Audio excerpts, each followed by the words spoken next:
welcome to the debate. Our focus today is on Dark Souls 2, a game that, well, it arguably has the most dramatic identity crisis in the history of the Souls franchise.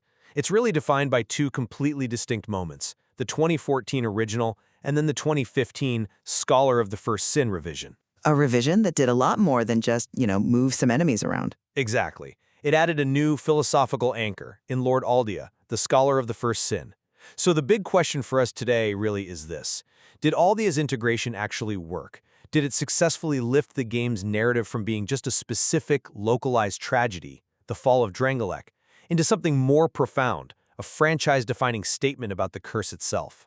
I argue that yes, the addition of Aldia fundamentally restructures not just the climax, but the thematic scope of the entire Souls universe. And I'm going to come at that from a different angle.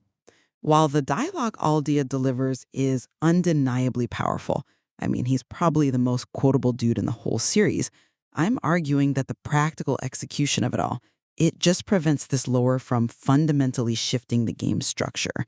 Aldia's implementation is just too flawed, particularly mechanically, to really rescue or elevate the core story of Dark Souls 2. I see why you'd think that, focusing on the mechanics, but let me offer a different perspective on the sheer narrative impact. Aldia doesn't just add a character, he fundamentally restructures the entire thematic climax. Before him, the game, much like its predecessor, gave you a very rigid binary choice. Link the fire and keep the cycle going, or walk away and let it all fade into an age of dark. Sure, the classic choice. Aldia completely shatters that binary.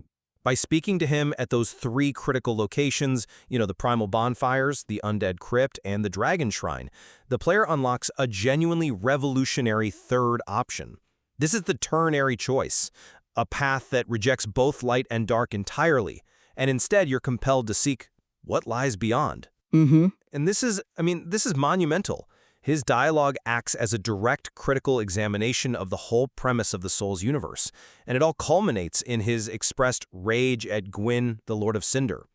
This philosophical recontextualization moves Dark Souls 2 far beyond just a local history lesson. It positions it as the intellectual template for the exploration of cyclical fragmentation that really dominates Dark Souls 3. That's an interesting way to frame it, this idea of it being a thematic apex. But I think theory doesn't always translate into a successful application. I mean, while the dialogue is brilliant, it's a sophisticated way of articulating the player's potential purpose. The core issue for me is that all these actual physical encounter is just structurally irrelevant. Irrelevant how? Well, from a player's perspective, he is, by pretty much universal community assessment, the only boss that's 100% optional in the late game. And why? Because when you defeat him, he drops absolutely no souls, and crucially, no boss soul. For anyone unfamiliar, a boss soul is the tangible reward. It's what you use to craft unique, powerful weapons and spells. It is the signature incentive for overcoming a huge threat.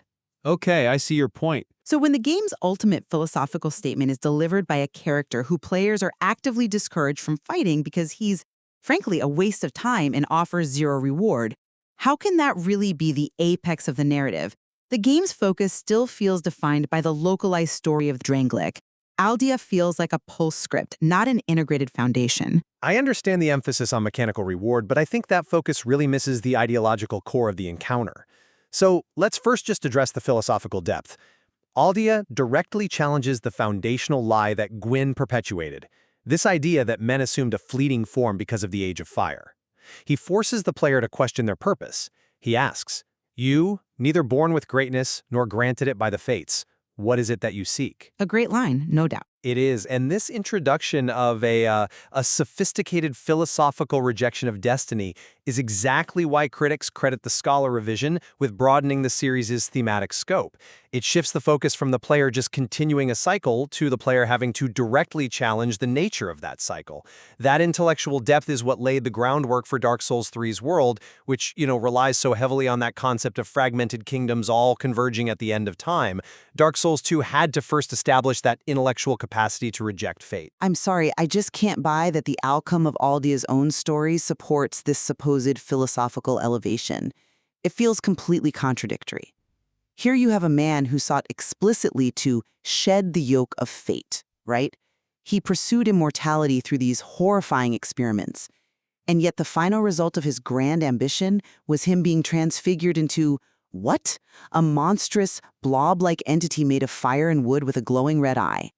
It's a grotesque transformation, not an escape. But that's part of the... Why is he still constrained by the very cyclical fire he sought to reject? He only appears by using the bonfire network as a conduit. And bonfires aren't just save points. They are literally extensions of the first flame established by Gwyn to perpetuate his Age of Fire. The fact that Aldia is physically tethered to this system implies his attempt to break the cycle, despite his lofty words, ultimately failed. He's trapped. But his very existence in that form represents a successful break from the curse's immediate hold.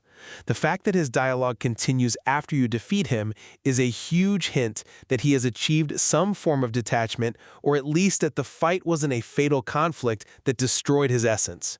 That speaks directly to the idea that this encounter wasn't a traditional boss fight, but a necessary test, or, yes, a kind of friendly sparring match designed for ideological validation before the player makes the ultimate choice. A sparring match? In a sense. The complete lack of reward, which you rightly pointed out, is the proof. No souls, no items. It confirms it's not a fight for progression. It's an ideological hurdle. The fact that you have to exhaust his dialogue at all three locations, the Primal Bonfire, Undead Crypt, Dragon Shrine, before he even appears, demonstrates the narrative commitment required from the player to earn that ending. The music, that somber piano, it gives the moment its weight, overriding the boring combat you're criticizing. I just can't agree that music can override a fundamentally frustrating mechanical experience. A thematic elevation, if it's going to be truly successful, requires mechanical gravity. That is the core disconnect here. The player experience during that encounter is anticlimactic. You're fighting a massive, teleporting head that constantly surrounds itself with a damaging fire aura. The whole fight is just waiting for that aura to subside so you can get maybe 2 or 3 hits in. It's not the most dynamic fight, I'll grant you that. It's tedious. Players call the fight boring. They see him as a troll. And this is a stark failure of mechanical integrity, especially when you contrast it with the parts of Dark Souls 2 that the community does praise. I mean, think about systems like power stancing, which let players dual-wield weapons for completely unique movesets, or the versatile hex magic that created such a diverse PvP meta. The fact that the ultimate narrative confrontation is so clunky just reflects a fundamental flaw in Scholar's execution of its own loftiest goals. I accept that the feel of the fight isn't the game's best moment.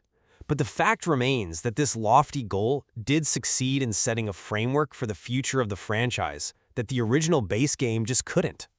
Aldia's storyline focused on rejecting destiny. It explicitly set a template for the fragmented cycles and converging nature we see in the later games. Dark Souls 2 established that the cycle is a recurrent, fragmented phenomenon playing out across countless kingdoms, not just Lordran. And Aldia provides that final ideological push to confirm this reality by allowing the player to seek a different path, one beyond light and dark. I think you're giving him too much credit for the franchise continuity. The real foundation for that, arguably, wasn't Aldia, but the structural success of the Lost Crowns DLC trilogy. Those were the real corrective measure. Critics praised the DLCs for abandoning the base game's more linear level design and returning to the complex, interlocking, and looping maps that felt closer to the first title.